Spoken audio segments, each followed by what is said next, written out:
Olá pessoal, tudo bem? Professor Fernandes Messelato falando aqui com vocês. Então hoje vamos dar continuidade, fazer a parte 2 relativa à produção de raio-x. Vamos dar então continuidade a esse conteúdo, finalizar também esse conteúdo para que possamos ter um bom entendimento acerca desse tema. Seguimos então. Já falamos aqui das origens, do cátodo-anodo, iniciamos essa questão da produção de raio-x e vamos falar também como que se dá esse espectro de emissão dos raios-x. Lembrando lá do espectro, o espectro é o mapa de energias, né? Quando se trata de uma radiação eletromagnética, seja ela de raios, ondas de rádio, até umas ondas de raio-x ou raios gama, né? Então a gente lembrando lá que tem aquele espectro de emissão que a gente vai rever aqui também. Falamos aqui da carcaça, né, aquilo que envolve, propriamente dito, o nosso tubo de raio-x. Ela tem um revestimento de chumbo que serve principalmente para evitar a radiação de fuga, além de dar suporte mecânico para o acoplamento desse tubo de raio-x. Falamos também aqui, né, aqui é só novamente uma imagem relativo a como que ocorre, né, a radiação. Ela não tem um sentido único, ela acaba sendo gerada e sendo direcionada ou espalhada a 360 graus. Isso não é interessante para nós, então, devido a esse raio de ação da radiação, blinda-se tudo essa ampola para que deixe só uma parte sem essa blindagem. A finalização aqui dessa linha vermelha representa então a carcaça de chumbo, para que deixe só essa parte sem a blindagem para que realmente saia o feixe de radiação, que é chamado de feixe útil, para que possamos utilizar e gerar as nossas radiografias, tá?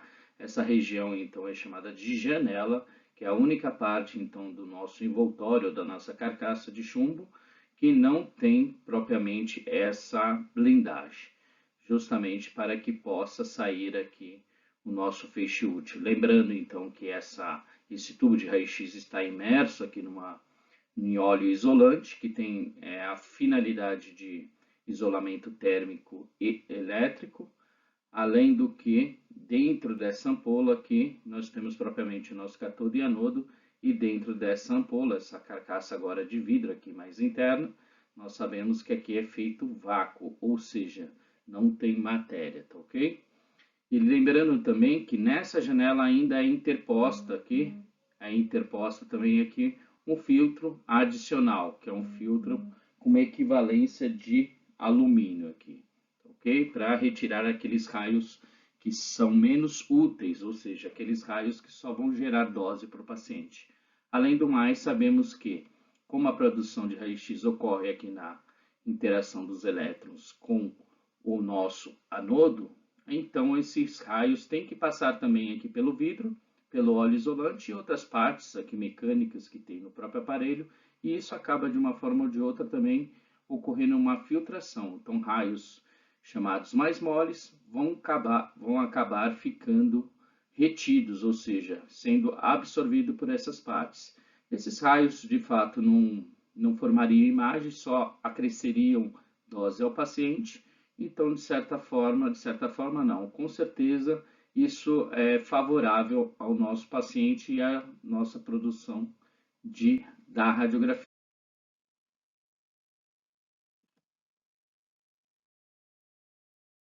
Aqui, somente, só para a gente recordar, mostrada nessas duas figuras, nessa primeira aqui figura, temos um anodo fixo, né? O formato ou a conformação ou a engenharia clínica desse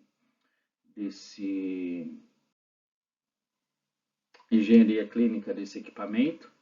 Então, aqui nós temos o anodo fixo, aqui nós temos um anodo rotatório, tá? Então essa área é sempre onde haverá o choque entre os elétrons e o alvo. Aqui será uma área que vai haver uma rotação, ou seja, nem sempre os elétrons vão bater na mesma área. Isso permitirá uma maior dispersão de calor em relação a esse primeiro e também dará uma área de contato, uma área de produção muito superior àquela primeira aqui. Tá? Isso preserva o tubo, dá mais capacidade térmica, ou seja, eu consigo trabalhar com potência, ou aliás, com voltagem, né, que é a minha DDP, muito superior em relação a esse primeiro. Isso então vai me dar maior variabilidade de técnica radiográfica em relação ao primeiro. Vimos aqui então o nosso catodo, né, que fica lá na parte negativa da nossa polarização do nosso anodo, e temos lá dois filamentos, o chamado filamento fino e o filamento grosso, que na verdade eles vão gerar o foco, mas esse foco não vai ser, esse foco na verdade ele não está aqui no catodo. Esse tamanho de filamento gera uma sombra no anodo. Essa sombra sim é de fato o nosso foco. Erroneamente, muitas vezes falamos que o filamento é foco grosso, foco fino, mas na verdade o foco é proporcional ao tamanho do filamento. Se esse filamento, utilizamos esse filamento maior, ele proporcionalmente incidirá uma sombra maior no nosso anodo, que lá de fato é o nosso foco. Esse filamento menor, pela mesma ideia, sendo menor aqui, ele gera uma sombra menor lá no nosso anodo e, consequentemente, um foco menor, né? Então, foco fino e foco grosso vem do quê? Aqui temos uma maior produção de radiação, porque conseguimos produzir mais elétrons aqui. Consequentemente, é proporcional à produção de radiação, ganho de quantidade de raio-x. Aqui eu tenho menos raio-x, consequentemente a sombra sendo menor, eu vou ter um acabamento na imagem, ou seja, uma resolução espacial, uma nitidez muito superior em relação ao primeiro. Isso já discutido no primeiro vídeo com mais detalhes. Seguimos. A capa focalizadora, que tem a finalidade de foco, né, desses elétrons, dá um caminho direcionado para esses elétrons no nosso alvo. E vemos novamente essa capa, a sua utilidade, com e sem a capa, o que isso ocorreria. Novamente, nossos tipos de anodo, né? Anodo fixo e anodo giratório ou rotatório. Aqui um design, né? Visto de frente, esses dois tipos de anodo, tanto fixo como rotatório. Isso tudo também já discutido na primeira aula. A composição destes. A resolução, falando do ponto focal efetivo, a pista de foco é onde realmente os elétrons irão se tocar com o nosso alvo. Falamos também do nosso efeito anódico, né, que o lado do catodo terá mais energia do que o lado do anodo. A aplicação disso na prática.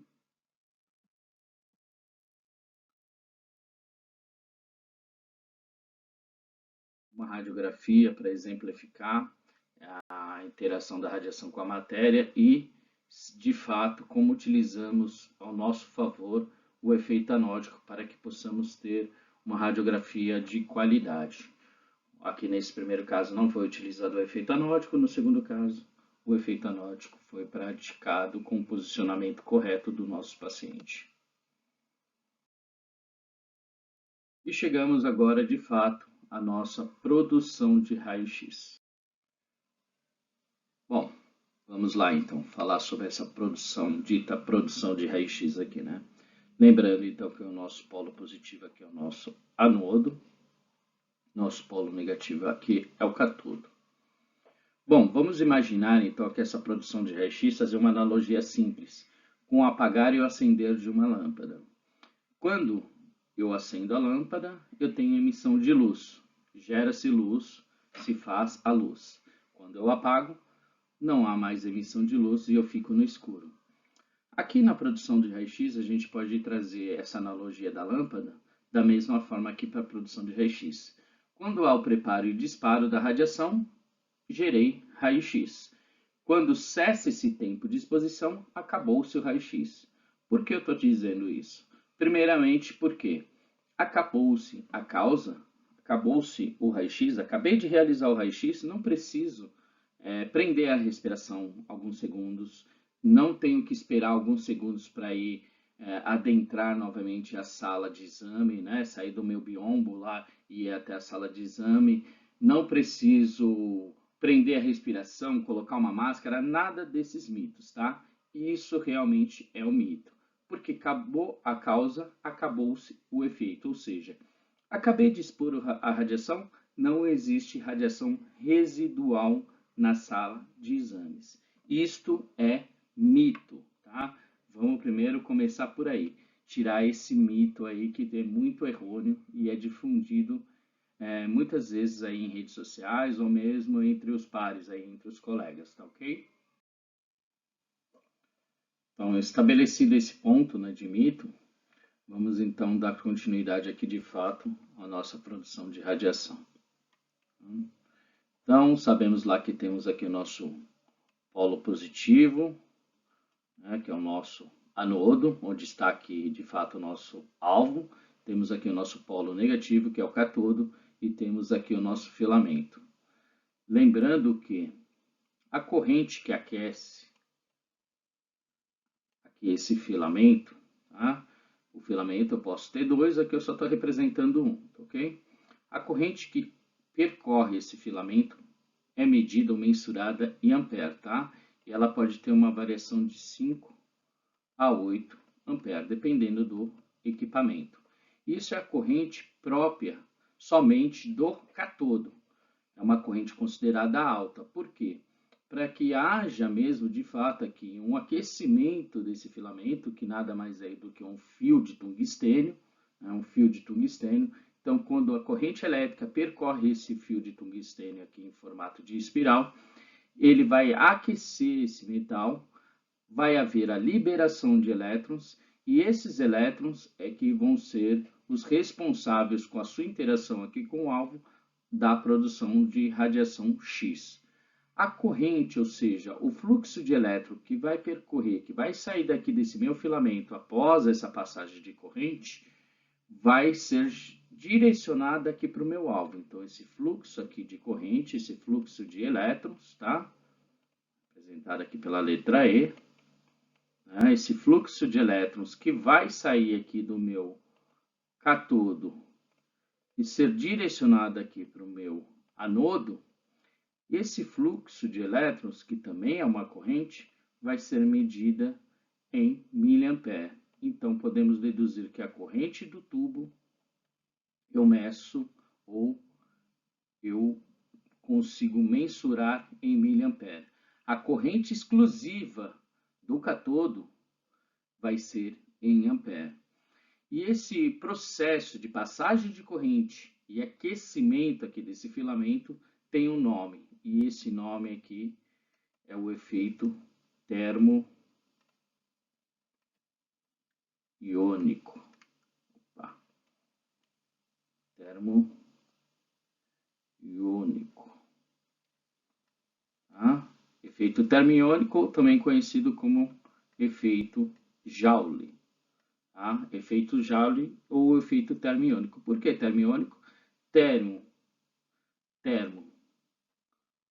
de temperatura, e iônico, que eles geram íons. Quem são os íons?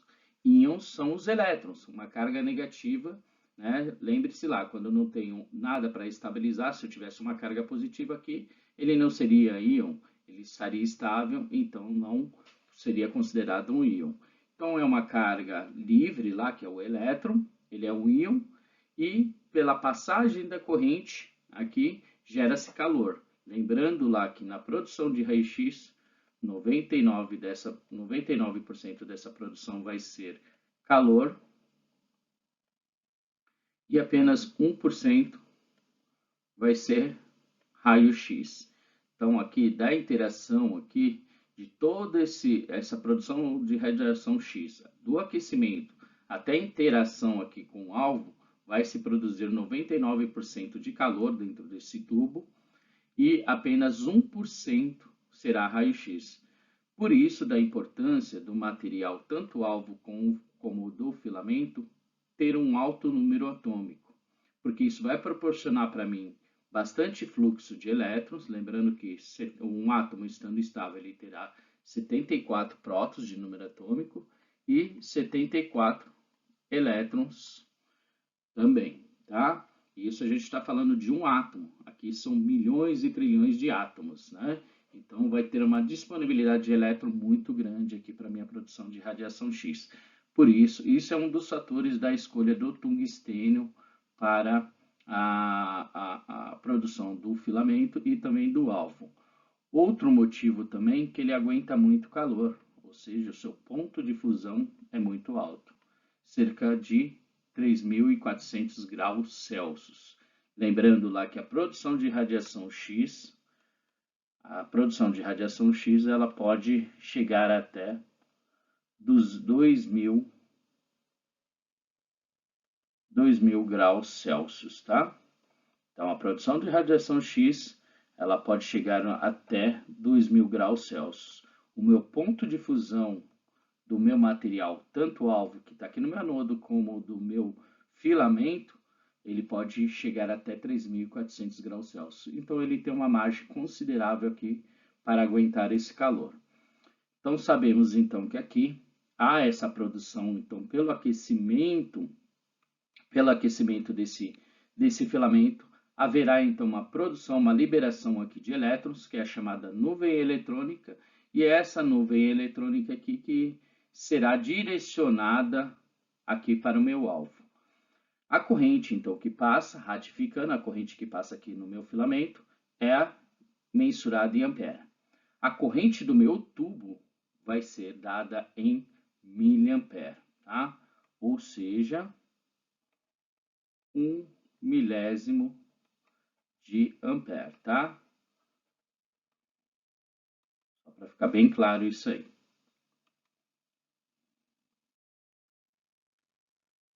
Então, só lembrando aqui novamente que dentro dessa ampola, dentro dessa cápsula aqui de vidro, onde está o nosso anodo e o nosso catodo, é feito vácuo, ou seja, ausência de matéria. O porquê dessa ausência de matéria? Se tivesse qualquer partícula aqui no meio, essa partícula carregada pelo ar, poderia haver algum choque entre esse elétron e essas partículas e, de fato, ele não chegaria aqui no meu alvo. E isso daria menos eficiência à minha produção de radiação X.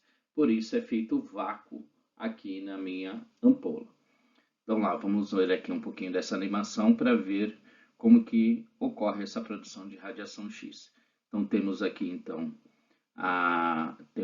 aquecimento, então vimos lá que passou uma corrente aqui nesse filamento. Houve então uma liberação aqui de elétrons, tá? É a nossa chamada nuvem eletrônica, e esses elétrons foram empurrados, ou seja, eles ganharam velocidade e foram ao encontro, ou melhor, de encontro ao nosso alvo, aqui o nosso anodo. Esse fluxo de elétrons é determinado aqui pela miliamperagem, tá? Essa miliamperagem, ela vai estar vinculada aqui também à corrente que vai percorrer aqui no meu catodo. Então, o parâmetro que eu tenho lá para controle vai ser a minha miliamperagem e não a amperagem que percorre aqui no catodo, tá?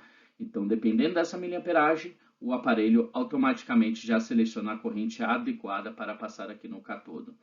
Então, aqui eu não tenho controle diretamente, e sim indiretamente através da escolha aqui do meu miliamperagem, da minha miliamperagem. Essa miliamperagem, então, vai ser a nossa corrente do tubo de raio-x. Lembrando aqui que a miliamperagem é a corrente do tubo de raio-x. Então, quanto maior for essa miliamperagem, então vamos supor, eu escolhi aqui 50 mA. Se eu escolher 50 mA, ele vai me produzir aqui um quantitativo de elétrons. À medida que eu aumento essa minha escolha, eu pulo lá para 100 mA, essa quantidade primária que eu tinha aqui será o quê? Dobrada, de 50 para 100 eu dobrei. Vai dobrar então a quantidade de elétrons aqui. Se eu pular agora para 200, então Então, daqui vai haver de novo uma dobra desse quantitativo de elétrons. Então, a dedução é a seguinte: a miliamperagem vai controlar a corrente que percorre aqui o meu filamento, indiretamente, que a corrente que percorre aqui vai ser dada, mensurada em ampere. Então, vai haver o aquecimento e esse aquecimento vai haver aqui a liberação de elétrons. E o quanto de elétrons que será liberado? Depende da minha escolha de miliampere aqui. Quanto maior a minha escolha, maior a quantidade de elétrons. E sendo maior essa quantidade de elétrons, o que vai acontecer então? Aumentará também, com a interação aqui com o meu alvo, o quantitativo aqui de produção de radiação X. Lembre-se que quem produz o raio-x vai ser a interação dos elétrons com átomos, ou melhor dizendo, os átomos do meu alvo aqui, que também são de tungstênio, aqui meu alvo, tá? Então, a interação desses elétrons com o meu alvo aqui vai ocorrer a produção de radiação X. E dessa produção, a gente sabe que dessa interação, 99% será calor e apenas 1% raio-x. Então, o MA ele vai controlar o fluxo de corrente. E esse fluxo de corrente gera um quantitativo de elétrons. Então, podemos deduzir que quem é que vai me dar quantidade de elétrons e, consequentemente, quantidade de produção de radiação X? Vai ser a minha miliamperagem. Então, quando eu mexo nesse parâmetro no meu painel de controle, eu estou dando quantidade de elétrons e, consequentemente, estou produzindo mais ou menos radiação X. Se eu venho daqui para cá, menos. Se eu venho daqui para cá, mais produção de radiação X.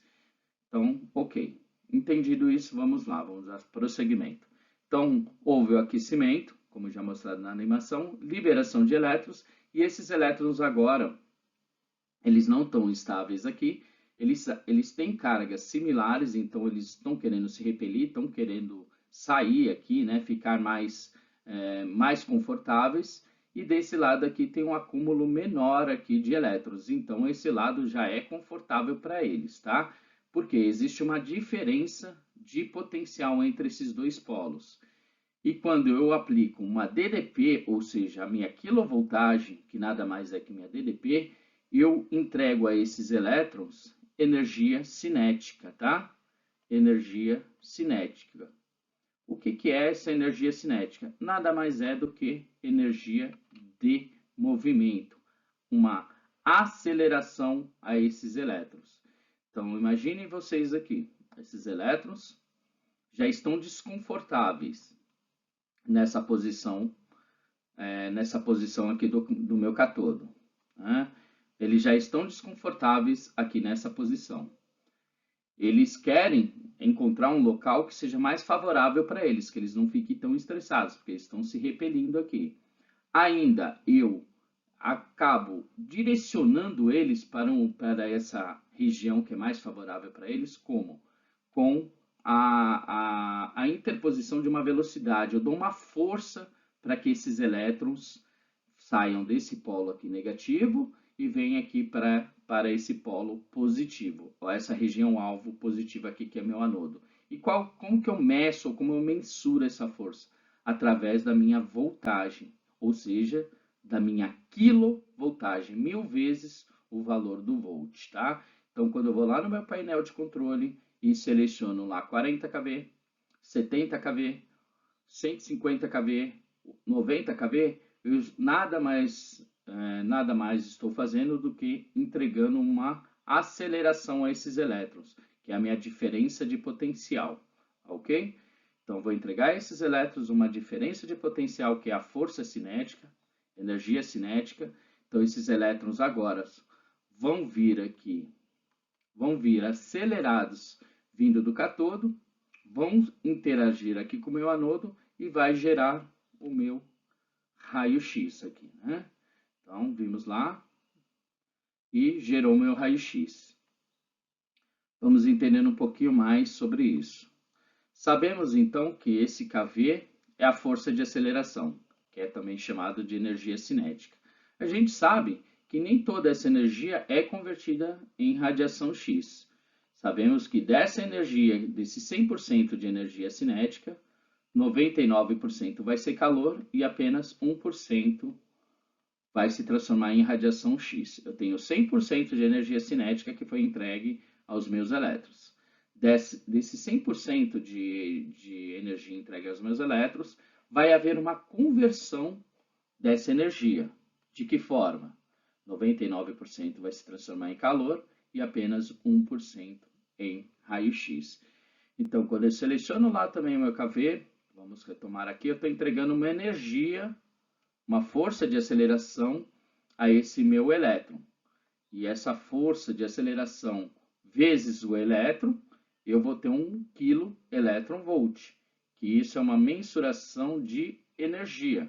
Então, esse KV, que é o DDP, que é a minha DDP, gera uma energia para o meu elétron, que é dada em kV, que vai gerar aqui meu fóton X, fóton de radiação X, que tem uma energia. E como eu mensuro essa energia? Eu mensuro também dando uma unidade para ela. E qual será essa unidade? Também é dada em kV.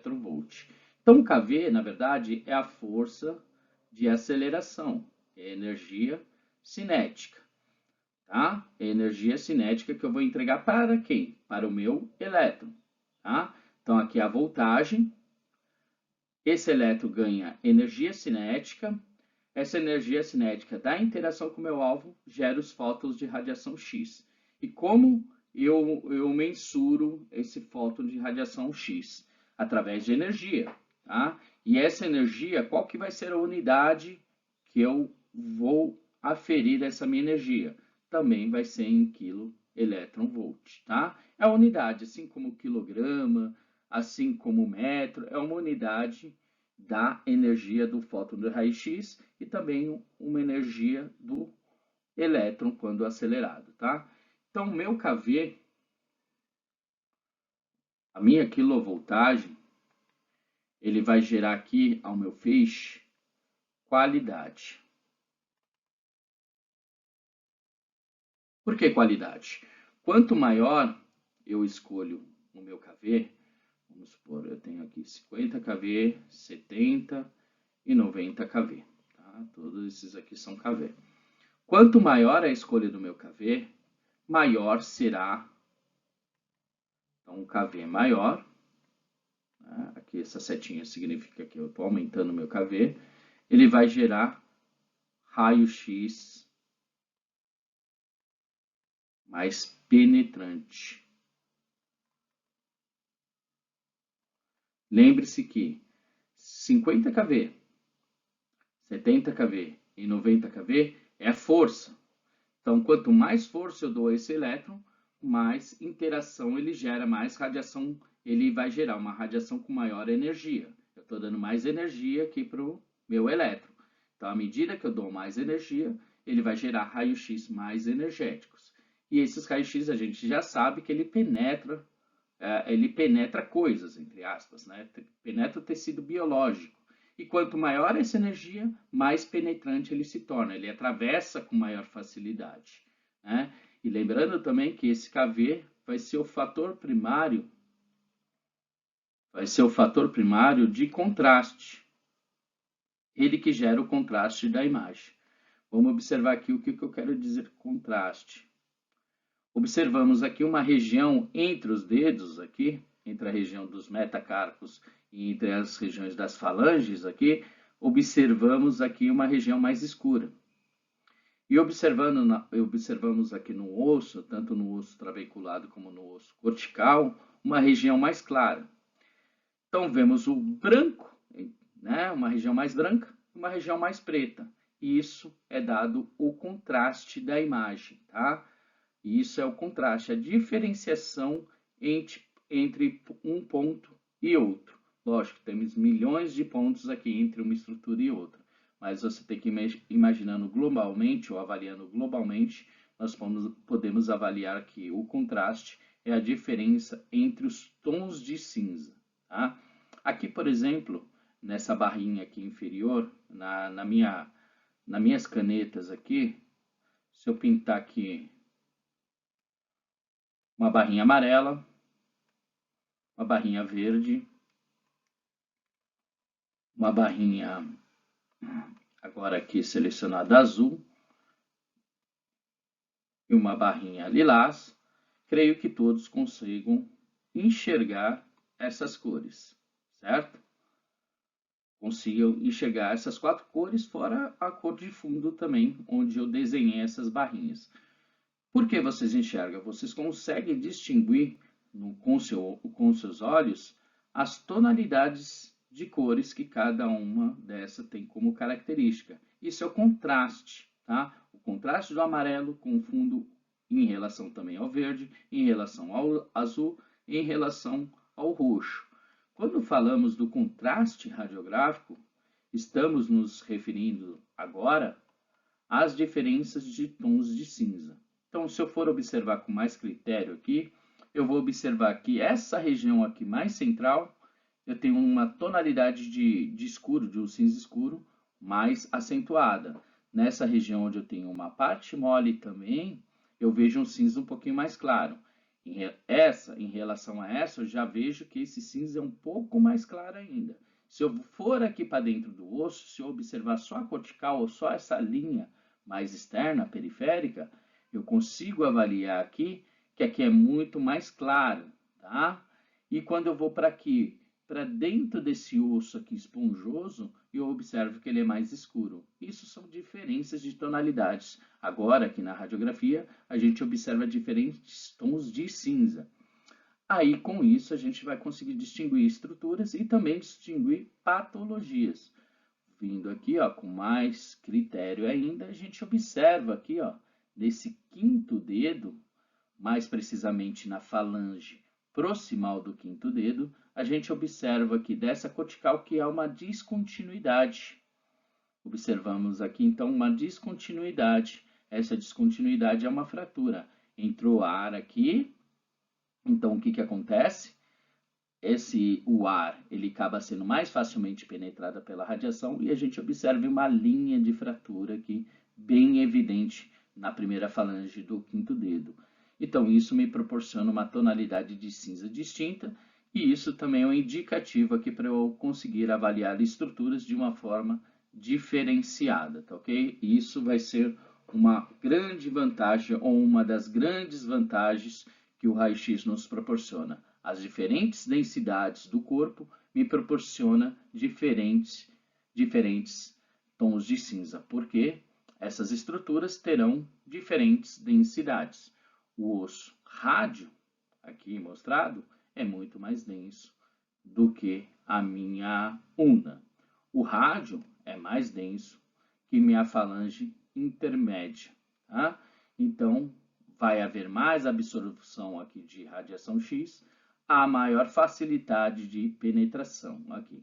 Então, vamos supor, se eu aumentasse muito a técnica radiográfica dessa radiografia aqui aparente, o que ia acontecer? Ia haver mais raios penetrando também essa estrutura aqui do rádio e eu perderia contraste, ou seja, isso ficaria uma cor muito mais uniforme, muito mais escura pela penetração, porque chegará a um receptor de imagem muito mais raio-x penetrantes, e isso deixará uma imagem com menos contraste aqui.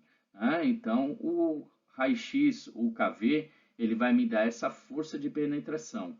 Ele me dá qualidade, então eu controlo os níveis de cinza, por isso qualidade. Se eu proporciono um nível de cinza adequado, de acordo com a minha estrutura, isso vai me dar uma qualidade radiográfica. Se eu não sei aplicar esse KV adequadamente, ele vai me dar uma qualidade inferior da radiografia. Lembrando-se do que? O MA me dá a quantidade de radiação. O KV, a qualidade de radiação, né? do meu feixe de radiação, melhor dizendo. Quantidade do feixe de radiação, qualidade do meu feixe de radiação. Gera mais penetração e gera mais contraste. Aqui vai ser uma maior quantidade. Se eu tenho 50, se Se eu tenho 50 feixes de radiação X, vamos colocar dessa forma, aqui eu vou ter 100, aqui eu vou ter 200 e assim sucessivamente. A combinação desses fatores, mais o tempo, é que me dará os parâmetros técnicos adequados para eu promover uma radiografia de acordo com aquilo que será diagnosticada pelo médico. Lembrando-se também que há um fator aqui muito importante que a gente também vai ter que observar, que é o fator do paciente. Uma área demasiada, ou seja, com hematoma, uma área com fratura, um paciente idoso, um paciente mais obeso, um paciente mais magro, se tem ou não gesso nessa estrutura. Todos esses fatores que são associados ao paciente também modificam esses parâmetros de escolha que eu mencionei aqui para vocês. Então, temos sim que o KV ele vai me promover a qualidade, feixes mais penetrantes e me dá o contraste da imagem, por isso qualidade, e a miliamperagem vai me dar a quantidade aqui do feixe de radiação X, né? Quanto maior uma miliamperagem, maior esse feixe de radiação X. E a gente tem um último parâmetro também lá na técnica radiográfica, que é o tempo, né? Que é denotado pela letra S de Space. Então, quanto maior esse tempo, se eu deixo um tempo de 1 segundo, eu tenho uma quantidade de radiação X chegando. Se eu diminuo esse tempo, eu tenho uma quantidade de radiação X menor chegando. Então, o tempo vai me dar, vai ser associado à exposição. Quanto maior o tempo, maior a exposição. Quanto menor o tempo, menor a exposição. Logicamente, se eu deixo um tempo maior, mais raio-x vai chegar também, né?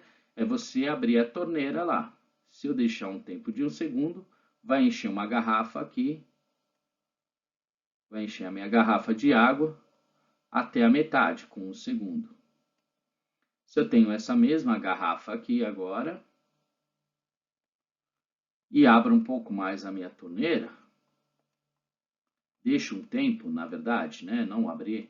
Se eu deixar com essa mesma abertura agora 3 segundos, o quantitativo de água vai ser maior aqui em 3 segundos. Então, quanto maior o tempo, mais radiação chega a esse filme, a esse paciente. E mais dose também será gerada a esse nosso paciente.